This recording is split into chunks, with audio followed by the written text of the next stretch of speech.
السلام عليكم. هي لو الست المطلقة ومعاها بنتها 10 سنين وتتخير بين بنتها وحبيبها القديم، هتختار ايه؟ دي مشكلة اختنا هنا. قبل ما احكيها لكم، يا ريت يا جماعة لايك وشير وسبسكرايب للقناة وسيب لي رأيك في تعليق. هي بتقول: السلام عليكم، انا مطلقة ومعايا بنت في سن العاشرة وهتجوز، وخايفة باباها ياخدها مني، وخايفة على نفسي وخايفة على نفسية بنتي، وبنتي ما استغناش عنها وهي كمان ما استغناش عني.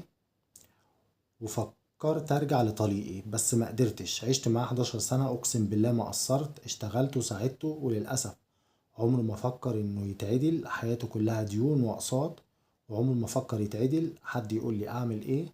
خايفة على بنتي قوي، واللي هتجوزه كنت بحبه قبل الجواز، كنا في الشغل مع بعض وما حصلش نصيب. حد يدلني على الصح، لو حد عنده تجربة يقول لي ايه الحل، لو حد طبعا عنده تجربة زي دي مشابهة يسيب لها تعليق. بص يا جماعة، بص يا أختنا العزيزة، هو لو انتي فكرتي ترجعي لطريقك، هل ايه رد فعله؟ انتي طبعا أدرى مننا بيه. لو في فرصة انك ترجعي وهو هيوافق، ارجعي. من لحظة ما انتي جبتي بنت، من لحظة ما انتي جبتي عيل الدنيا، تمام؟ فانتي حياتك ما تخصكيش لوحدك، تمام؟ حب قديم ايه وكلام فارغ ايه؟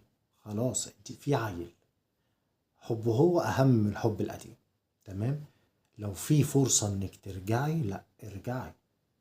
حتى لو جوزك فيه عيوب، هو الحب القديم ده ملاك بجناحات؟